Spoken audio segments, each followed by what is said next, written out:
Magandang araw po sa inyong lahat. Ako na naman po si Manang Bay. Ito na. Magkwentuhan na tayo. Ito na nga po sa Pilipinas. Nako! Ito nga matinding problema ho sa ating bansa, yung basura. Nako po. Pag-uusapan natin yan, kasi alam nyo mga kababayan, nagbabalik na ang Yorme Isko Moreno. Yun.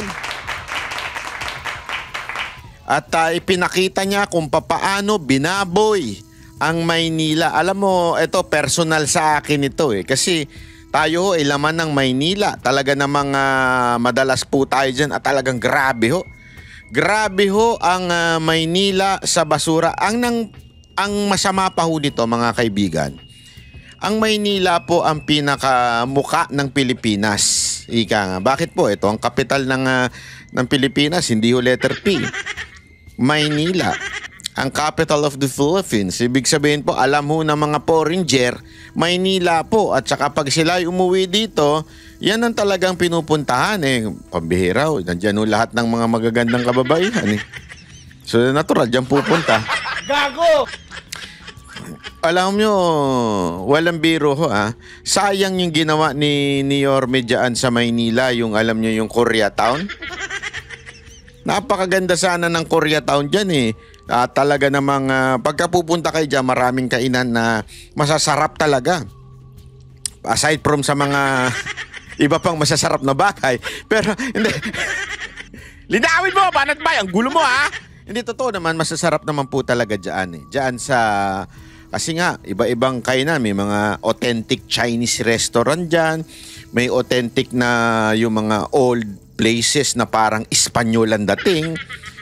Meron din dyan mga Japanese na restaurant, napakasarap. Mga Korean na, kaya lang mantakin mo, napapaligiran ng basura. Bakit ko ito in-example? Kasi yan ho yung supposedly social. Social na lugar sa Maynila. Basura. Ngayon, how much more yung mga, alam na nating lugar sa Maynila. Mas matindi yung basura dun. Kaya nga ngayon, matindi ho ang ipinakita ni Mayor Isko Moreno tungkol dyan. Pag-usapan din natin yung si Vico Soto, tatakbong presidente. Maya pag-usapan natin yan. Si Rimulya, tatakbo ka. Hindi pala tatakbo. Gustong burahin? Burahin. Gusto maging ombudsman? Pag-usapan din natin yan. Anong burahin, Banat Bay? Hindi, kasi may mga nagsasabi na bakit ka tatakbong ombudsman kung may kaso ka dyan? Ano gusto mong gawin? Burahin tulad nung pagbura mo sa... Naku! May naalala kasi ko yung unang months ni PBBM at saka unang months na DOJ Secretary si Rimulya. May iskandalo kaagad yan na kinasangkutan, pero mabilis din naman yung resolve yun. Kayo din ang bahala mag-google niyan. Kung alam nyo, ilagay nyo dyan. Yeah? Alamin nyo. Anyway, simulan na muna natin dito kay Yorme. Kasi nga po, mga kababayan, yung unang araw, ngayon po, kahapon nung isang araw pala, no, June 30, pagtungtong niya, 12:01. Siya po ay kagad ng nagtrabaho, nag-live at pinresinta niya at sinabi niya yung mga plano niya. At ang pinaka hinaing talaga ng mga taga Maynila na sa tingin ko, isa sa mga nagpatalo kay Lacuna ito. No. Alam mo, ang ano talaga, ang mundo, sabi nga nila, ang mundo nakakatawa. Bakit? Kasi si Lacuna po, isa hong doktor. Yung asawa rin niya, alam ko, doktor din Kaya nga nag-head ata ng something department dyan sa Maynila. So ibig sabihin mga kababayan, talaga nga namang supposedly bilang doktor, number 1 yung kalinisan. Kaya nga kita mo yung mga costume. Uniforme ng mga doktor, di ba, puti, all white. Kasi nga, nagsisimbolo sila ng kalinisan, nagsisimbolo sila ng maayos na health, di ba? Pero anong nangyari? Tila walang nangyari. At yun pa mismo ang tila nagpabagsak dito kay Hani Lacuna. Kasi ang lagi nilang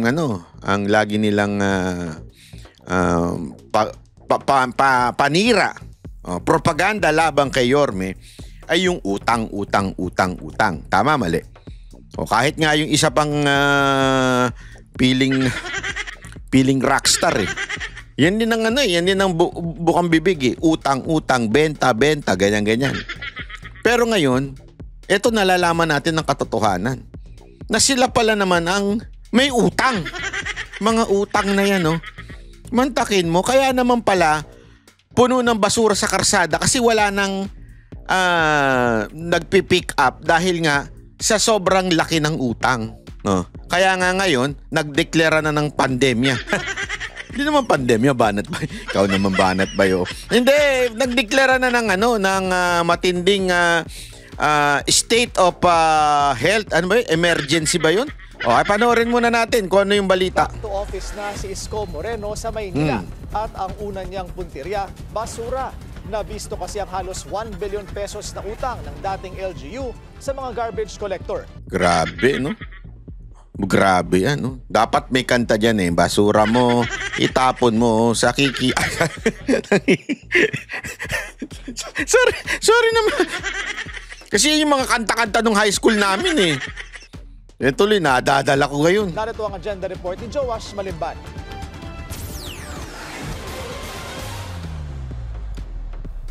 We will not stop until it's clean.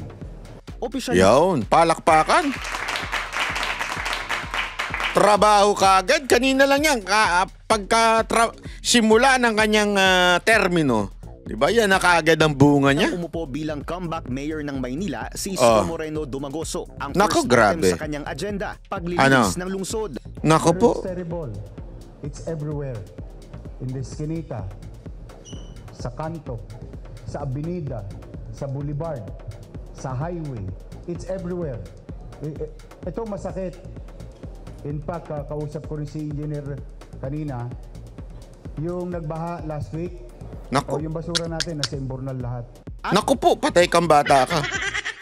Baka mamaya magpuntaan sa Imbornal yung mga... Hindi, kasi uso-uso ngayon yan eh.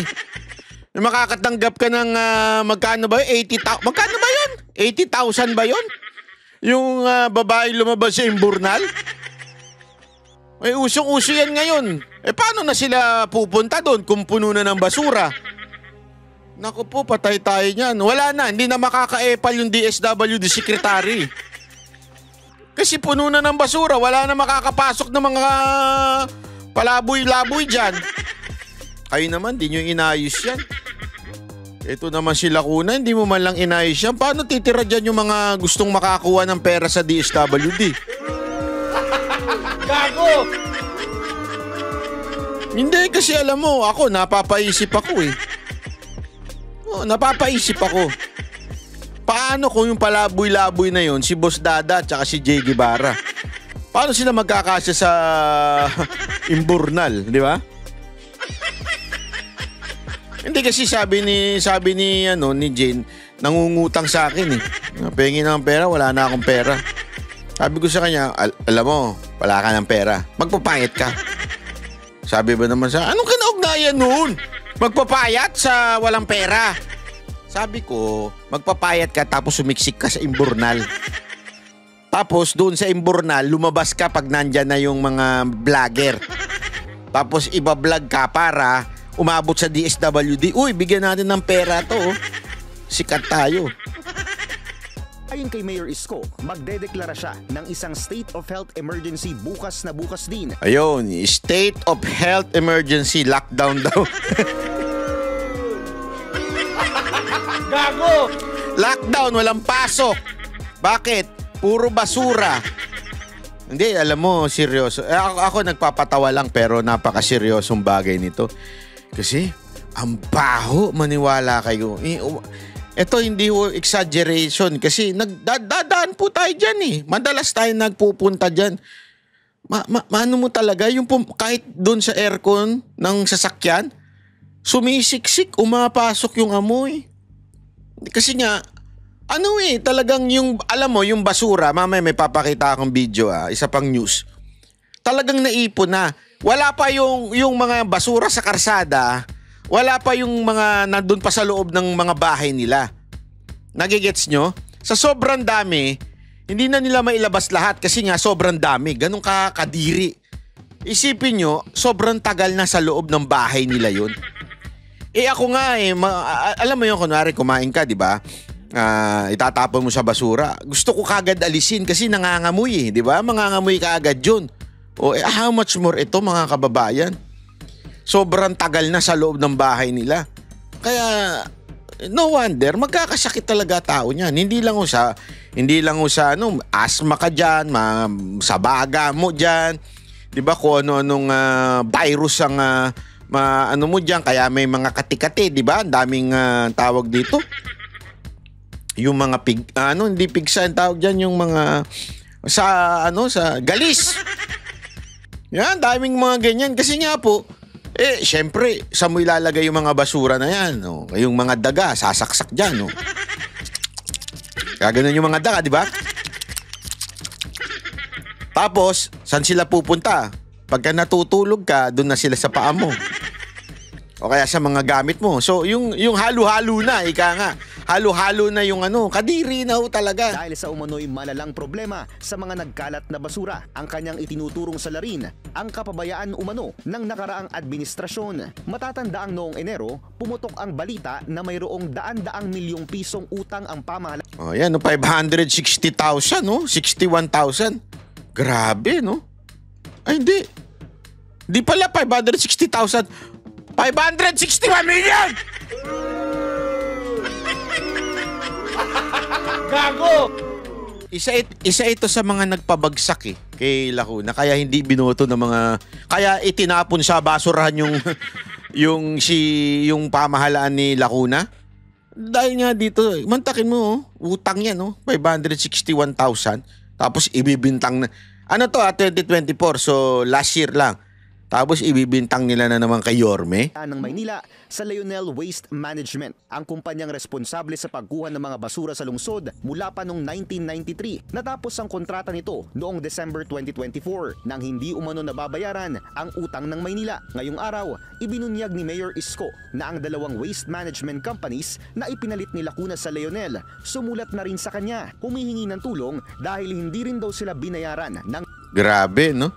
So, nung hindi binayaran yung una, yung dalawa pang sumunod na pinalit doon, hindi rin binayaran. Ang galing mo, Madam Lacuna, ang galing mo. Gago! Oo, ang galing mo. Hindi, mga kababayan, talent yan, talent yung ganyan, yung umutang ka, tapos hindi mo binayaran, tapos uutang ka sa iba. Tapos hindi mo na naman babayaran. Ay, talent yung ganun. Nakaraang administrasyon.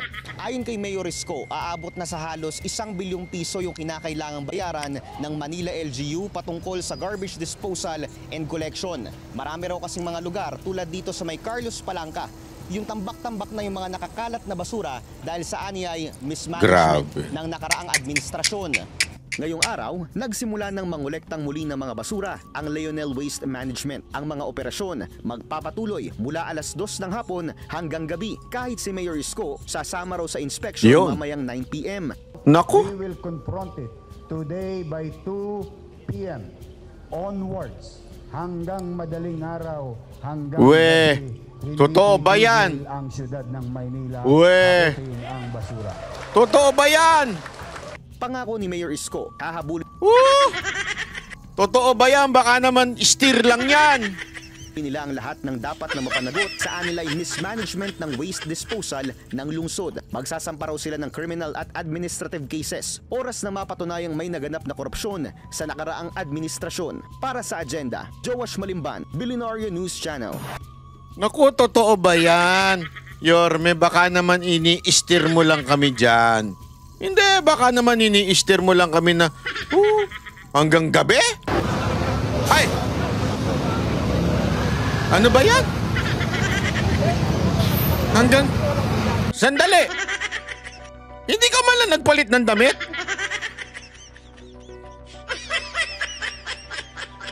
Hindi, alam mo, si Yorme talaga, ganyan yan eh. Pag galing sa opisina niyan, dire-diretso na yan. Ito kasi si Yorme, alam mo, ito di ba, nung madalas natin pang nakakasama nun, hindi ko na siya nakakasama ngayon eh. Namimiss na kita, Yorme. Hindi, biro lang. Nakasama naman natin sa araw. Alam mo, ito si Yorme, ano ito eh, yung batang maligalig. No, walang biro ito yung tao na parang hindi mapakali nang walang ginagawang trabaho. Talagang, alam mo yung mag-iikot. Ganyan yan eh, na tao. Sobrang maligalig. Parang pwede mo naman iutos yan eh. Yung ang nakaraang mayor niya, kumukuya-kuy lang eh. Sa kanyang magandang, napakagandang bahay. Ikaw, anong ginagawa mo dyan? Bakit ka nakasakarsada? Hindi, yan kita nyo naman Para tinatras. Pagpalasangitan na lang natin. Naubos na, gabutog ang basura dyan, di ba? Antayin yung truck kami nag-iikot na yun 24 oras yan, di ba? Hanggang sa umayos ang basura sa yun ang maganda dito kay Yorme, no? Marunong siya makipag-usap sa tao. No, kasi alam mo, itong problema ng basura sa Maynila, mahirap po yan. Honestly, hindi mo yan magagawa ng isang araw, 2 araw, 3 araw. Continuous yan. At higit sa lahat, kailangan ng kooperasyon yan. Pag hindi nag-cooperate yung mga, minsan, wag na natin atin na lang to talaga. Wag mo niyang kikwento sa mga taga Maynila. Minsan talaga matigas din ang ulo ng mga taga Maynila. Ngayon walang biro diyan sa Malate na lang grabe. Yung mga motor dyan, yung nakapark yung motor sa labas ng mga bahay nila.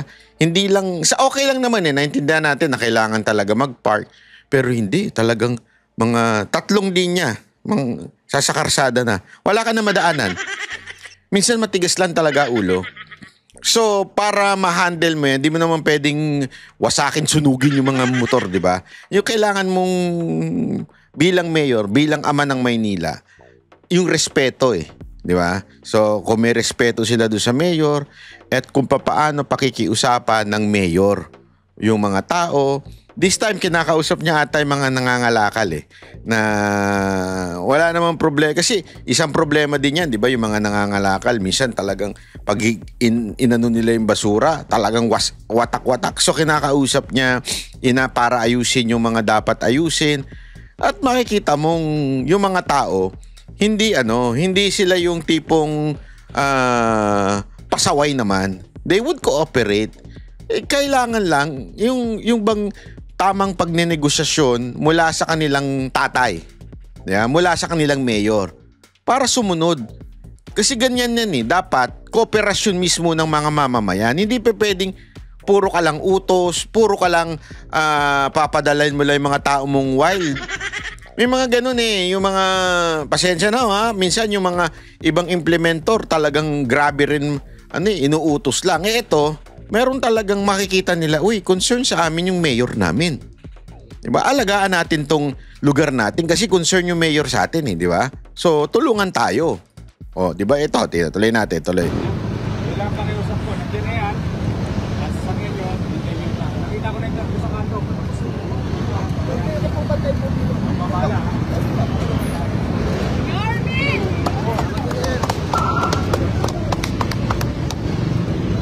Galing mo, Yorme! Isang buwan problema nangyari, isang araw lang. Ay, Mayor! Isang araw lang mantakin mo. Madali naman pala hindi kasi madali naman talaga kung mapapakiusapan mo yung mga tao din tumulong. Yan ang nagagawa ni Yorme.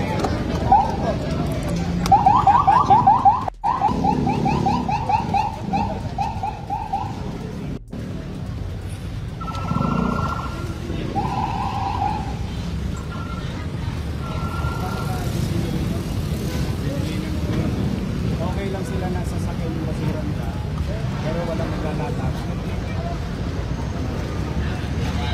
Make sure na ay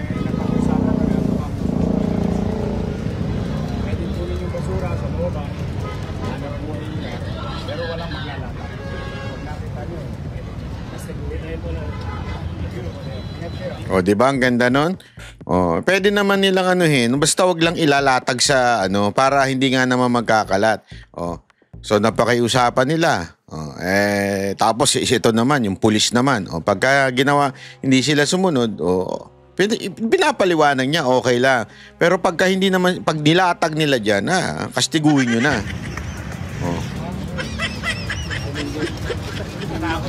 Ito pa. Ito naman, Hindi, baka sabihin nyo kasi sinasabi ng iba, di naman totoo nagtatrabaho si Yorme.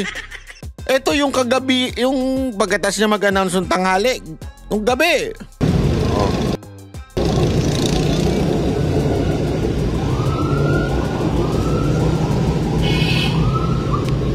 Sigurado, inggit na inggit yung mga ibang dyan. Politiko, sabi. Kami, hirap na hirap kami magpa-cute. Hirap na hirap kami mag-video, walang nasunod sa amin. Hindi kasi ito as of now nung dinownload natin ito 1.7 million views na kagad ayun ako.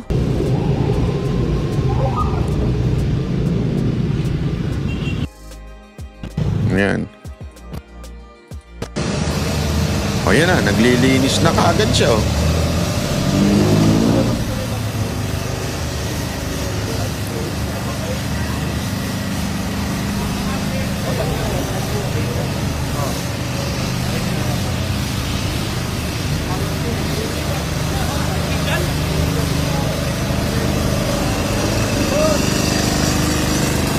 Alam mo, yun nga hindi ko maintindihan Hindi kasi alam mo, tinext ko si Yorme kanina. Sabi ko, good job. Sabi ko, good job. Kapal na mukha mo. Sa kanya. Tapos sabi niya, tindi ng basura. Grabe, sabi niya. Sabi ko naman sa kanya, alam mo Yorme, hindi ko talaga maintindihan kung bakit ang simpleng bagay hindi nagawa. I mean, mahirap ba na i-maintain mo na lang yung nalinis ni Yorme noon? Nagigets nyo ba? Kasi mas mahirap yung from zero lilinisin mo. Mahirap yun. Tandaan ninyo, nilinis ni Yorme yan nung kanyang 3 taon bilang mayor. Ngayon, malinis na yun, i-maintain mo na lang. Hindi mo pa na-maintain. Para ka palang si Marcos Ito si Lacuna, para palang si Marcos Yung inayos na ni Pangulong Duterte ng 6 na taon, yung peace and order, yung korupsyon, nabawasan na, lahat na ayos na, bill, nakalatag na. I-maintain mo na lang. Hindi mo pa na-maintain. Bumalik na naman tayo dun sa narco state. Di ba? I mean, mahirap ba? Si Pangulong Duterte from zero. Ibig sabihin, di ba? Mula doong yung binibenta yung droga sa karsada na, yung sa tindahan, binibenta. Tapos lahat yun, nawala. Di ba? From zero, nung panahon ng mga dilaw, nawala yun. I-maintain mo na lang yun. Ngayon, hindi na. Alam nyo ba may online selling pa yung sa droga? Napanood ko sa isang news. Nagbebenta siya online. Mantakin mo nagbebenta online. Mas malala pa doon sa panahon na nagsimula si Pangulong Duterte. So anong punto ko, i-maintain na lang, hindi pa nagawa noong ngayong ni Marcos. Para pala si Lacuna ito. Ito naman si Lacuna. I-maintain mo na lang yung kalinisang ginawa ni Yorme nung panahon na mayor pa siya. Hindi mo pa na-maintain. Kailangan na naman magsimula ni Yorme ngayon na linisin yung mga ebak, mga echas, mga wewe. Ang hirap pa naman yan. Dami pa naman dyan yung pag-inabutan. Talagang umiihi kung saan-saan.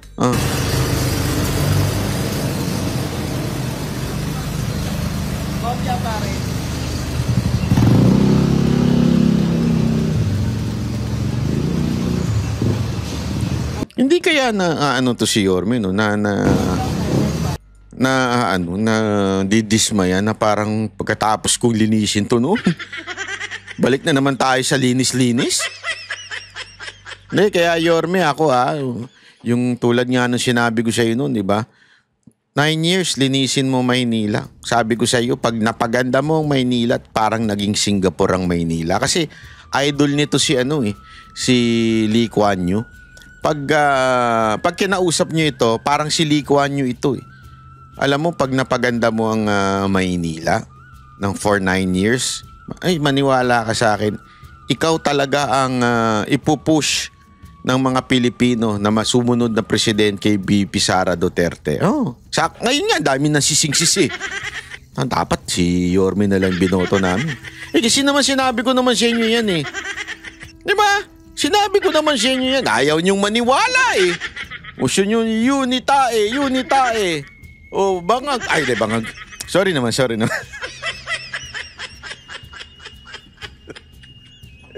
Kasi kanina napanood ko yung sayaw ni Harry Roque. Tuloy na nasa isip ko. Wala naman. Yung sayaw lang ang naisip ko, yung kantang Bangag. Wala naman ko sinasabi ko sino yung Bangag. Sinasabi ko lang yung kantang Bangag, natutuwa ako. Para siyang doon babing... Yeah, isipin nyo to 2025 simula si Yorme. Meron siyang 3 taon, 3 term and 3 years per term. So, 2025 to 2028, unang term. Presidente si BP Sara. 2028 to 2031, midterm election. Takbo uli siya. Second term yun, di ba? Yung 28 to 31. 31 to 30... 1, 2... O 35, tama ba? Oo. So 34, di ba? So 2034, pangatlong term niya na 'yon, di ba?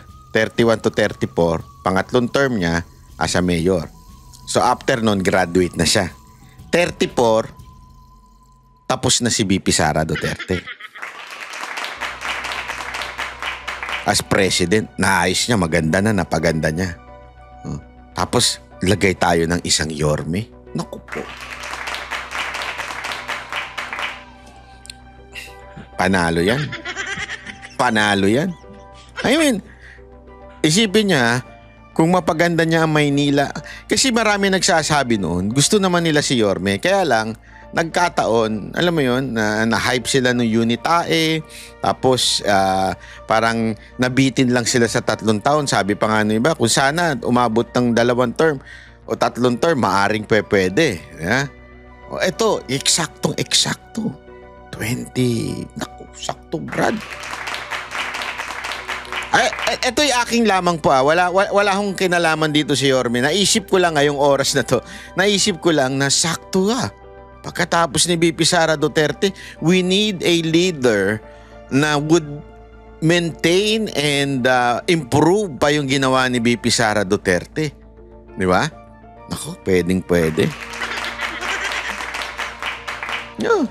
Tapos, ang ganda na ng Maynila. Sigurado ako kasi, alam mo, isang sinuggest ko kay Yorme. Ito talaga, makapal ang mukha ko eh.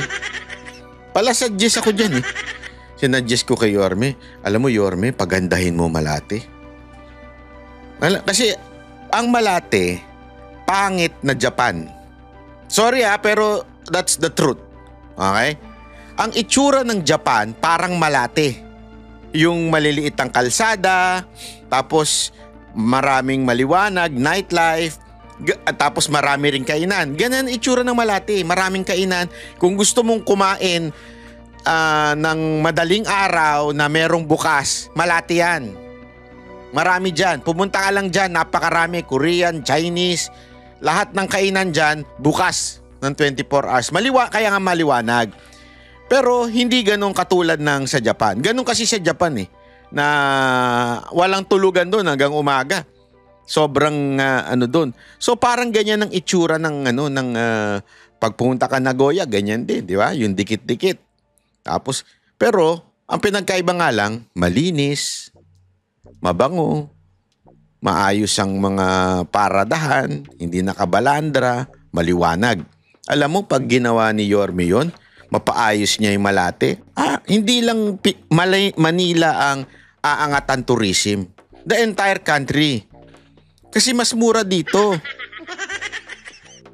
Ba't ka tumatawa? Hindi mas mura. Mas mura yung mga club, mas mura yung mga umise, mga KTV, mga JTV. Compare mo sa ibang bansa, yung mga Izakaya, mas mura. Alam mo yung Izakaya ba? Tama. Yung inuman. Mas mura kesa sa Japan. So, yung mga iba, Koreano, mga Hapon, mga Chinese, kaya nga sila nandito eh. Kasi mas mura. Kahit yung babae, mas mura. I mean, yung mga ka-table nila, hindi ko alam eh kasi hindi naman ako nagpupunta sa mga ganyan. Wala akong kalam dyan eh. Nagpupunta lang ako sa mga ganyan pagkakasama ko yung mga Hapon kong mga tawag dito, yung mga Hapon na mga kanegosyo ko. Yeah. So, pupunta lang tayo doon. Pero kaya natin nalalaman, ibig sabihin, bakit nila gusto dito? Pag nag-e-enjoy sila dito, kasi mas mura. Mas mura yung kung pagagandahin mo pa yan, naku po. I mean, matutulungan ng Pilipinas niyan. Puputok ang tourism. I mean, di ba halimbawa, tayo mga Pilipino, tuwan-tuwa tayo sa BGC. Di ba? Gusto natin yan. Ganda, maliwanag, bla bla bla.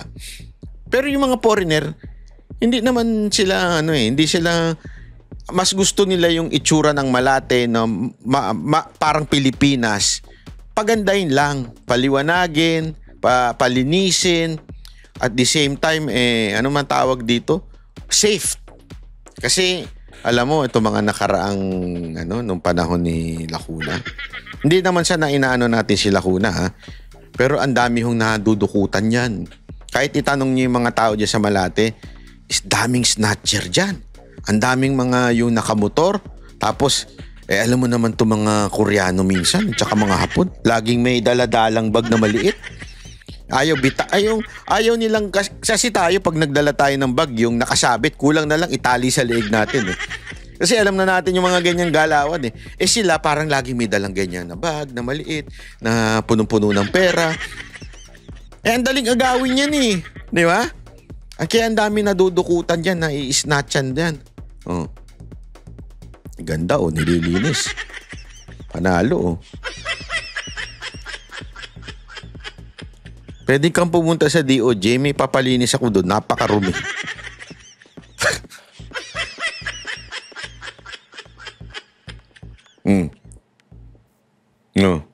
Yan, grabe, pati sa loob ng basura. Saan to? DOJ to eh. DOJ nga ba to? Hindi ako sure eh. DOJ ba ito o... Tama. DOJ o NBI? Hindi ko alam ha. Hindi ko maalala eh. O Supreme Court to. Hindi ako sure ha. Basta. Anyway. Ito pa. May isa pa. May isa pa tayong mayor na tinitignan. At masasabi natin ito ito iba kulay nito nun eh. Pero ako nagugustuhan ko ito pag nakikita ko mga interview niya. Sabi ko itong taon to meron tong future. Meron to, kaya lang ang galing din ng niya. Tingnan niyo, pakinggan niyo to. Ito, pasok. Pasig City Mayor Vico Soto rules out running for any position in 2028.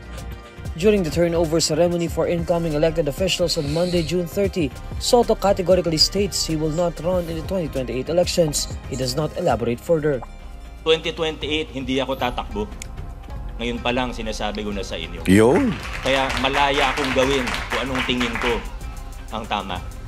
In an interview with Inquirer.net in May, Soto said he held a different perspective from those who want... Ito. Marami kasi nagpupush dito na tumakbong mayor. Alam nyo, meron akong mga kaibigan na taga-Pasig. Tinatanong ko kasi, siyempre, napapadaan din tayo dyan pag dumadalaw tayo. Basta. Napapadaan tayo dyan. Alam mo, naaayos unti-unti. Nakikita ko yung mga pag-aayos. Pero nung tinanong ko isa kong kaibigan na taga-Pasig, ang isa sa mga sinabi niyang maganda at naayos, sabi niya, maraming na nahihirapan dyan. Sabi ko, paano naging maayos yun? nahihirapang mangurakot dyan sa loob, maging corrupt dyan sa City Hall. Nawala ng negosyo yung mga fixers, mga corrupt dyan. Kasi may mga kakilala siya eh. Nagtatrabaho din to sa gobyerno eh, sabi niya. Wala nang yung mga ano dyan, wala nang negosyo. Yung mga corrupt dyan.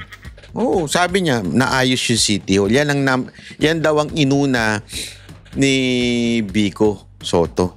Yung corruption mawala sa City Hall. Alam mo, nakakatuwa. Kasi, yan ang isang bagay na yan ang isa sa mga bagay na nagugustuhan ko sa isang tao na politiko. Yung malinis sa korupsyon. Alam niyo kung bakit? Kaya nga natin nagustuhan si Pastor Kibuloy. Bakit? Dahil ang ganda nga, di ba, nung kanilang community.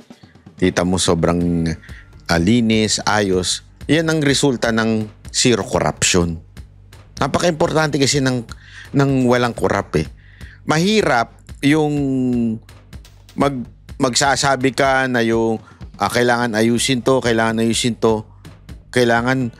alam mo yung mga mabulaklak na pangako ng mga mayor, di ba? Mahirap gawin yun kung meron korupsyon sa loob ng City Hall.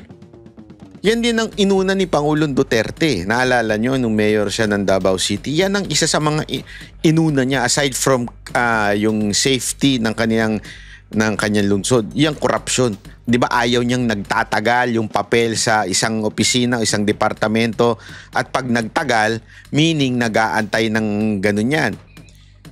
Kasi nga, mga kaibabayan, isa sa pinakamahirap na pagsubok sa isang public servant na tulad ng mayor ay yung pang-aakit ng pera. Kasi sa pera, maraming nasisilaw talaga. Yan ang katotohanan. As a matter of fact, it is sabi nga, di ba? Yan ang love of money is the root of all evil. Ibig sabihin, lahat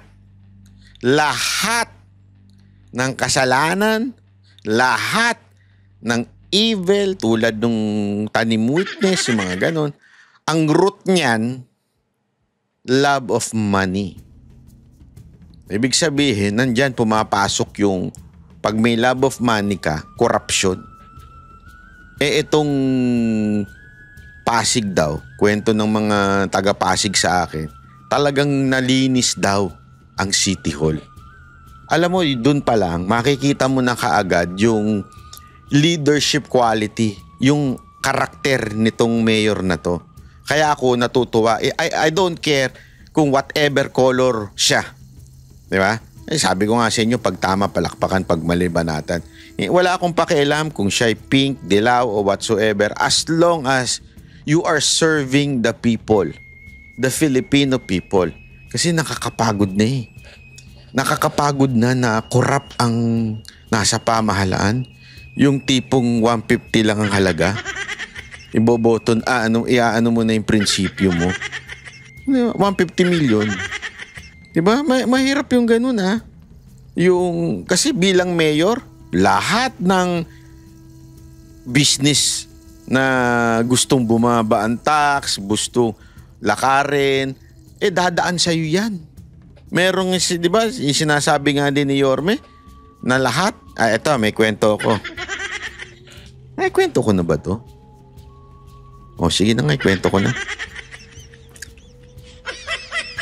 Nung huling usap namin ni Yorme, kinaikwento niya sa akin kasi nireklamo ko yung sa parking, yung may mga addict, may mga pusher, tapos may mga katiwalian. Alam mo sabi niya sa akin? Kasi yan gawa ng corruption din yan. Bakit? Kasi ganito, dati ang nag-handle niyan, City Hall lang. City Hall. So, pag merong sisisihin, City Hall. Ang sagot, mayor. Diba? Wala nang iba. Ngayon daw, nung hindi na siya ang mayor, ang ginawa, yung mga kapitan ang naglagay ng mga sarili nilang at hinayaan lang nung mayor. So, ibig sabihin, yung mga parking boy, kung sino-sino dyan, mga bata ni barangay captain, kasi nga, merong kaltas dito, may kaltas dyan.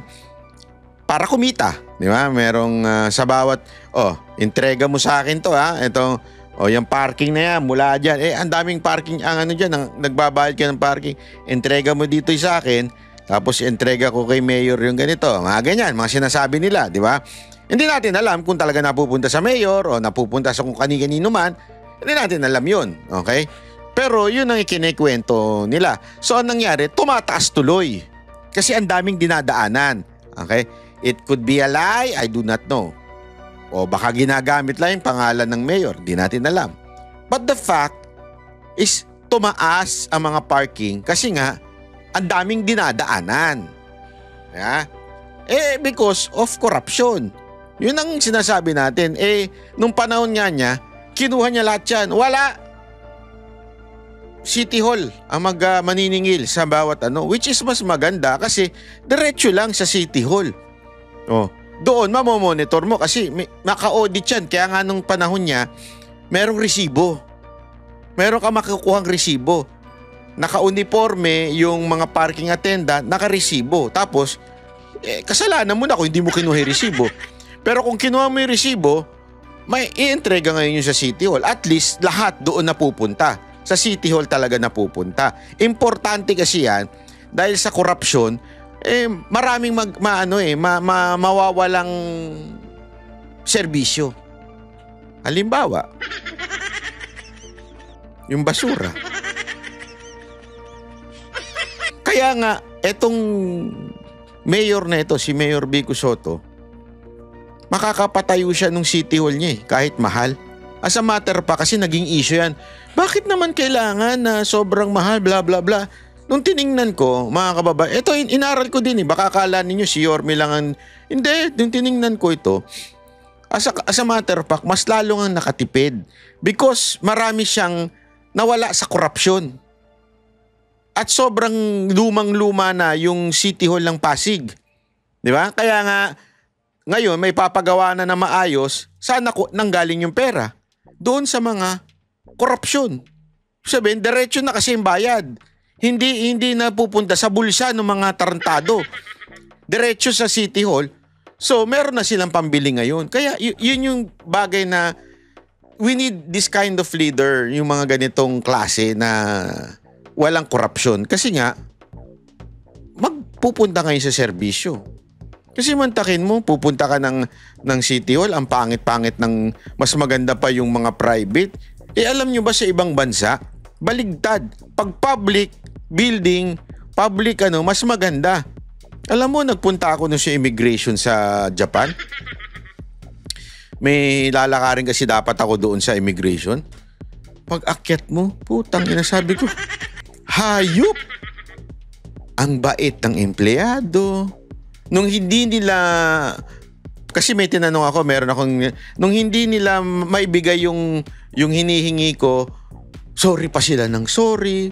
Hindi katulad nung, alam naman natin, pag gobyerno, kulang na lang nakaganyan yung mukha Hindi, iba to sa congressman na nakaganyan ng mukha. Iba yun.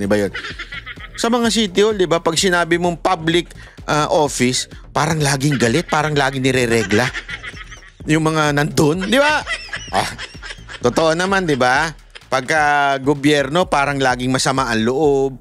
Parang bang, napipilitan ka ba sa trabaho mo? Bakit galit na galit ka? Parang jowa ninyo na laging galit. Ganun ganun na itsura kasi nga, hindi nababayaran na maayos. Siyempre, minsan ako nga iniisip ko, yan nga yung pang-asar ko minsan, sa sarili ko lang naman yung kausap ko minsan pag kumakain ako sa restaurant. Tapos yung waiter parang nagdadabog, parang masungit. Nasa loob-loob ko, tanginan to. Di na naman sinahura ng amo. Kasi pagka alam mong may sahod ng tama, maayos ang bigayan, nakangiti yan. Hello, sir! Welcome! Ganon, di ba? Pero pagka alam mong underpaid, tapos may overtime na hindi binabayaran, ano yung order mo? Tangina ka. Dapat wala ka dito. Storbo ka sa trabaho ko. Di ba ganun pa? Pero kaya nga itong mayor natin na to, hindi ko pala mayor to. taga-iba, hindi ako taga-Pasig, taga-Maynila. Etong si Mayor Vico Soto, sa tingin ko napakaganda ng simulain niya. At ang ganda po ng sagot niya. Hindi na siya paligoy-ligoy, I will not run. Yan kaagad ang sinabi niya. Kasi yung mga pinklawan, masyado na silang frustrated. Wala silang kandidatong matino. Gago! Wala silang kandidatong matino. Wala rin silang kandidatong winnable. Ang inuuna nyo kasi propaganda, kaya kayo walang kandidatong matino. Ayusin nyo lang yung mga kandidato ninyong hindi feeling sila lang ang holy. Kaya marami kasi nagpupush dito na mga walk. Alam mo yung mga pa-walk? Hindi yung mga pok-pok iba yun. Pa-walk, hindi pala pa-walk, walk. Yun yung mga, alam mo na, Gen Z, pinupush to ng tumakbong presidente. Yan na kagad ang sagot niya, I will not run. Him to run in the 2028 national elections. He said that being a politician doesn't mean they should always be seeking to rise in power. Yun. Tinitingnan ko na magiging role ko in the next, after the 3 years, medyo iba dun sa iniisip siguro ng maraming tao. O kung sino yung mga sinasabi nyo na nagsasabi ng ganyan. Medyo iba yung perspective ko. Hindi man porket politiko ay dapat pataas ka ng pataas eh. Ayaw nyo nga ng traditional politics, di ba? Yan ang tanong ko sa mga, ayaw nyo nga ng trapo, di ba? So dapat, hindi laging ganun yung pag-iisip. Soto is now Yan. Alam mo, iyan yung bagay na sinasabi ko rin sa inyo dati, di ba? Yung mindset ng mga politiko natin kailangan paangat ka ng paangat. After mo maging konsyal, kailangan congressman ka naman. Pagkatas mo congressman, mag-mayor ka naman. Pagkatas mo mag-mayor, tumakbo kang senador o alam mo yun, mga ganun.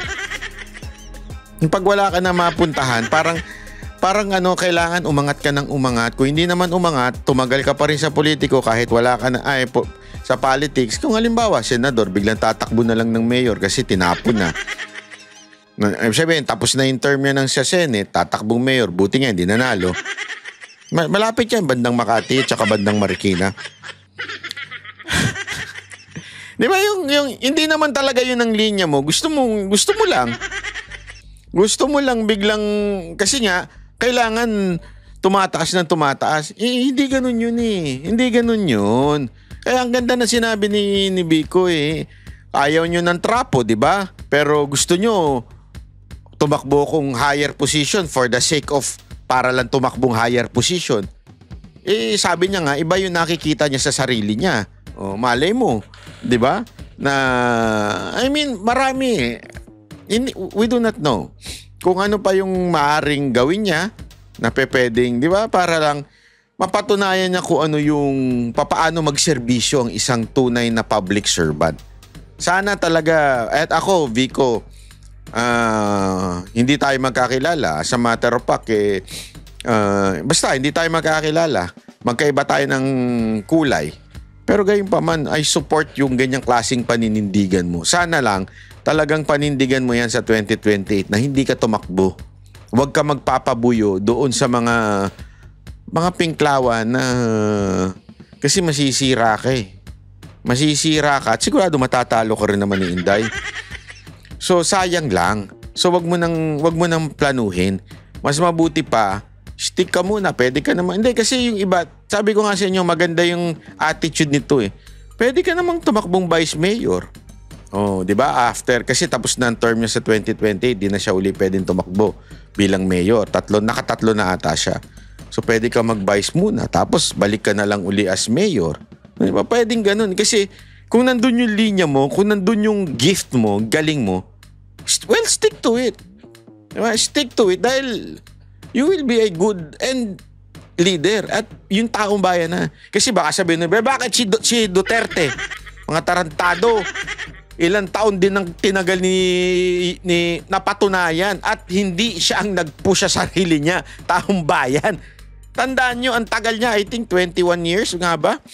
Na nasa public service siya bago siya ata tumakbong I forgot, pero hindi lang kasi tandaan nyo na-feel niya yung 9 years tapos pinatakbo niya si Inday di ba? Nag-congressman nga siya tapos ayaw niya. Kasi wala daw kwenta. Hindi naman sa walang kwenta. Parang, ano kasi siya, active na tao. Gusto niya yung executive branch. Yun ang yung mayor, nag-execute di ba? Ayaw niya nung paupo-upurang sa Kamara. So, nag-congressman siya, tapos bumalik na naman siyang mayor. Di ba? Kaya nga, tapos nag-vice mayor ba siya kay Inday? There was a time na nag-vice mayor siya kay Inday. So, ibig ko lang sabihin, it's not necessary. Kaya nga inangat ng taong bayan si Pangulong Duterte kasi hindi siya ganid. Wala sa utak niya yung hindi, kailangan ako maging senador. Hindi, kailangan ako maging presidente. Walang ganun. Taong bayan na nag-push. Kaya nga alam mo, kung paninindigan ni Vico Soto to, tapos mag-vice muna siya, tapos mayor uli, tapos hanggang maganda na yung Pasig, maniwala kayo sa akin, ipupush din to. Malay mo, after ni Isko, ito naman. Hindi, di ba? We do not know. And akin we need good leaders. Young leaders with integrity, active, hindi yung laging bangag, ganun. Huwag yung ganun. Yung laging wala akong tinutukoy kung sino yun. Di ba? Huwag naman sana tayong laging tutulog-tulog. Kung gising man, kung ano-ano ginagawa, dilat.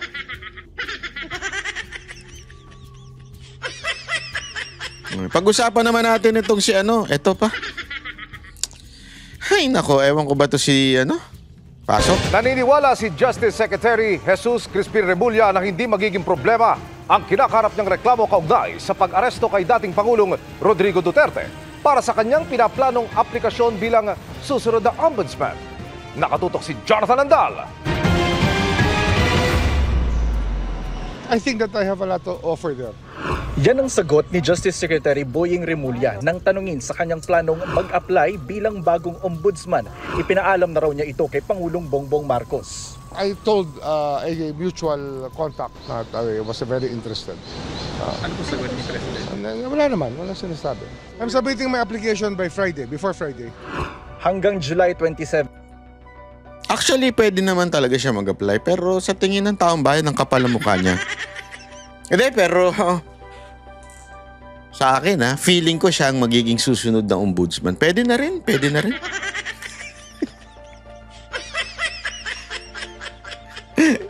na rin, patay tayo dyan. Hindi kasi, ewan ko na masyado akong nahihiwagaan sa gobyernong ito. Hindi, honestly isipin mo.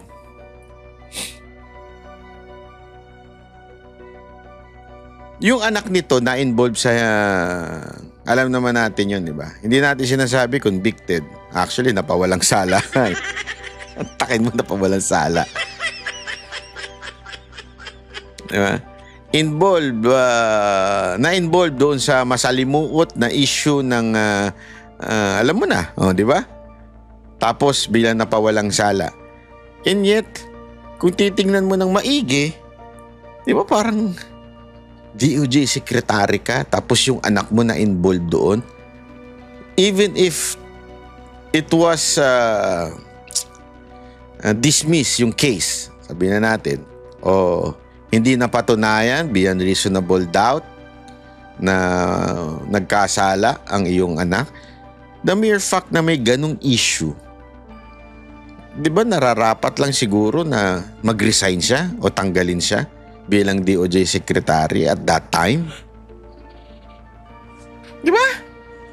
Isipin niyo mabuti yan Kung ikaw yung si Marcos, ikaw yung presidente, yung DOJ secretary mo, yung anak niya na involved sa ganito, matinding kaso, na sinong may impluwensya sa korte? DOJ, di ba? Di ba mararapat lang na out of delicadeza, tanggalin mo na lang muna ito bilang DOJ secretary? Pero hindi Hindi ho Ibig sabihin, ganun ka-weird ang gobyerno natin. Di ba? Ganun ka wala talagang honor Ika nga. Ito na naman.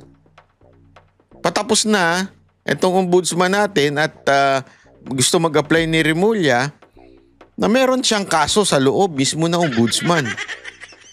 Kaya nakakatawa kung ito ang magiging susunod na ombudsman. Ang termino ng kasalukuyang ombudsman na si Samuel Martires. Ang mga gustong pumalit sa kanya may hanggang Biyernes o July 4 para magpasa ng aplikasyon sa JBC o Judicial and Bar Council na siyang sasala at magrerekomenda sa Pangulo ng mga pangalang pagpipilian nitong i-appoint bilang ombudsman. Pero si Remulla, meron pang kinakaharap na reklamo sa ombudsman na isinampa ng Senador Amy Marcos tungkol sa legalidad ng pag-aresto at pagdala kay Pangulong Rodrigo Duterte sa ICC o International Criminal Court. Okay lang yun. The JBC can always evaluate that properly. Pero hindi naman po yun conflict na... I don't think so. Ang termino ng... Hindi conflict. Ikaw yung ombudsman tapos iniimbestigahan mo yung sarili mo. May kasalanan ka ba? Wala. Meron? O wala. Di ba parang medyo... Conflict talaga yun eh. Conflict yun, may kaso ka dyan. Tapos ikaw ang magiging head niyan? Kahit sinong matinong tao, walang magsasabing, wala naman sigurong conflict yun. Wala ang conflict yun. Parang merong contest, di ba? Halimbawa, may contest, ng singing contest. Ikaw yung judge, tapos anak mo yung kasali, contestant. Eto nga, hindi niya nga anak eh. Siya mismo. Pantakin mo. Siya mismo ang didinig doon sa sarili niyang kaso. Kalokohan. Di ba? Parang, again we're not saying guilty siya. But the mere fact na ikaw ang didinig sa sarili mo, that's funny. Di ba? Sinong taong matinong magsasabing walang conflict yan? Wala! I can judge myself objectively. Ewan ko. Ombudsman saktong 7 taon, walang reappointment. Ibig sabihin, kung si Remulla... Ayan, ito ang dahilan kung bakit gusto nila maging ombudsman. Yan ang totoong dahilan kung bakit nila gusto maging ombudsman. Bakit? Fix yan 7 years. Buhay ka niyan for 7 years. Hawak mo ang lahat ng politiko in 7 years. So, alam mong palubog na si Marcos, alam mong hindi na siya mananalo, survive ka pa rin. Kasi 3 years na lang si Marcos eh. Ikaw, tatagal ka pa ng for another 4 years. Imaginein mo, 3 plus 4, buhay na buhay ka niyan.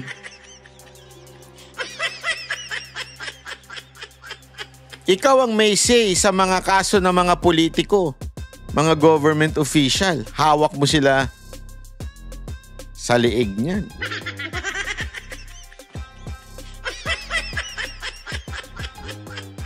For 7 years. Ako, sa tingin ko, yan ang dahilan bakit gusto mag-apply. Aside from doon sana meron siyang kaso doon, kasi iyan ngayon, kaya nga sabi ko, conflict of interest yan. Dahil may kaso ka. So, iisipin talaga ng tao, pag ikaw nilagay dyan, wala na. Pangalaw, pati yung mga kasamahan mo, na kinasuhan, alam ko, pati yung kapatid mo, nandyan, di ba? So, ibig sabihin, talaga namang wala na. Pangalawa, mantakin mo na 7 years kang mag-i-stay dyan. Ha? At ayan ay fixed term na yan. Ibig sabihin, hindi ka pwedeng tanggalin ng susunod na presidente. So, lahat kontrolado mo na. So, sa tingin ko, yan talaga ang dalawang dahilan kung bakit gusto ni Remulla maging ombudsman. Kasi palubog na si Marcos eh. Iba na ibig sabihin ko ng palubog na. Hindi na, ano na yan. Hindi na mananalo yung, wala na. Ako sigurado ako, wala sa kampo ni Marcos ang mananalong presidente. Wala. Kaya nga ang usapin niya, alam nyo ko, no? Na ano niya si Leni Robredo eh, para may chance. Sabi ko, kadiri naman yun. Ay, grabe ho yun. Parang yung tae talagang kinain mo na. Mantakin mo, kalaban mo siyang vice president noon. Mantakin mo, dati mo siyang talagang binabanatan din. Lahat, inakusahan mo pa nga mandaraya eh. O, di ba? Kaya nga kayo nagreklamo ni Atty. Vic for a long time, di ba? Dahil nga sa inakusahan nyo ng dinaya kayo ni Robredo. Tapos ngayon, yung iba kinukonsider na tinutulak ha. Hindi ko sinasabing umuo na si Marcos ha. Tinutulak ng mga dilawan, ng mga pinklawan na sana si Leni Robredo ang i-endorse ni Marcos.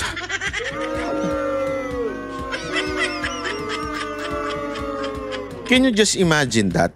What kind of foolishness is that? Alam mo kung bakit? Dirin-diri sila nung kay Marcos pero they want to be endorsed by Marcos. Gago! Nakakatawa naman ito mga ping. Even if hindi mangyari yan, nakakatawa kayo. Ang piliin ni Pangulong Marcos, tatawid ang kanyang termino hanggang sa susunod na presidente. Makapangyarihan ng ombudsman, kaya nitong magsuspende at magpatalsik ng mga opisyal ng gobyerno gaya ng dismissal noon kay dating Banban Mayor Alice Go. Pwede itong magsagawa ng investigasyon, may reklamo man o wala, lalo na sa mga kaso ng pandarambong, korupsyon, pag-abuso sa kapangyarihan at paglabag sa tungkulin. Kabilang dyan ang mga impeachable official na maaaring investigahan sa kasong serious misconduct para sa pagsasampa ng impeachment complaint. Independent body rin ang ombudsman. Wala ito sa ilalim ng kapangyarihan ng presidente o ehekutibo, kongreso at kahit pa ng hudikatura. Hindi rin ito kailangan sumalang sa confirmation ng makapangyarihang commission on appointment kahit pa ina-appoint ng presidente ang pwestong ito. Ano naman kaya ang plano ni Remulla sakaling maging ombudsman? I have my work cut out for me. I have to talk to the JBC about it first. I think the JBC is in the best position to appreciate whatever I have to offer for as ombudsman. Tiwala raw si Remulla na iiwan niya ang DOJ na organisado. Anya, sakaling siya ang mapiling ombudsman, meron na siyang mga pangalang irerekomenda sa Pangulo bilang kapalit niya sa DOJ. Para sa GMA Integrated News, Jonathan Andal, nakatutok, 24 oras.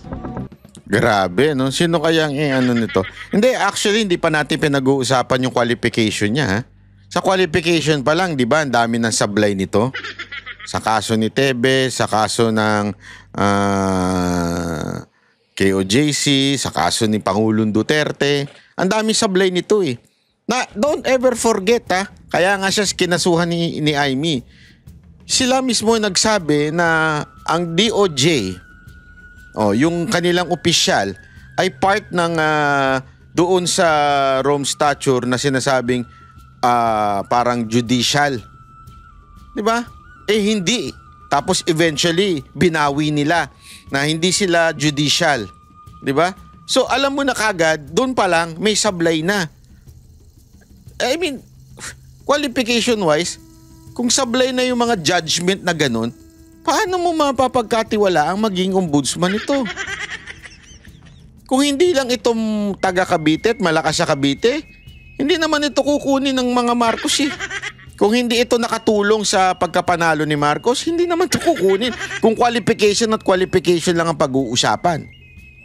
Kasi ang dami pang, hindi, again this is not paninira.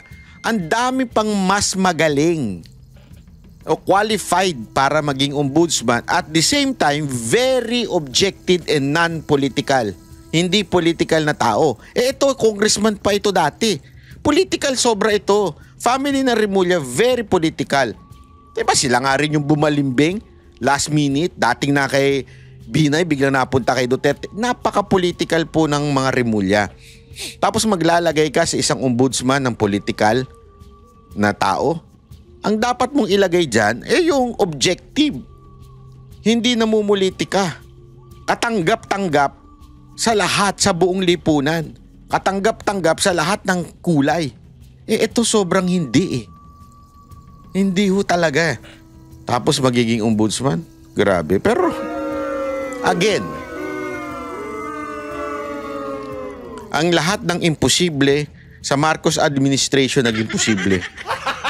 Gago! Oo. Ayoko na lang magsalita pero lahat ata ng yung bang walang kadelikadesa ginagawa ng administrasyon na ito. Kaya hindi na ako magugulat kung gawin itong ombudsman. Gago! Ay, totoo yan. Oh. Anyway, maraming salamat po. Magkita-kita ulit tayo sa susunod na ano. Sana naman po mag-subscribe kayo. At kung gusto nyo at supportahan si Banat Bay, magpa-member naman kayo. Pero kung ayaw ninyo, wala namang problema. Hindi naman ako namimilit. Hindi rin ako nagagalit. Pero ang ibig sabihin ng membership, sinusuportahan nyo si Banat Bay. Pero kung okay lang, kung ayaw nyo, wala namang masama. Anyway, joke lang po. Maraming salamat po. God bless everyone. God bless.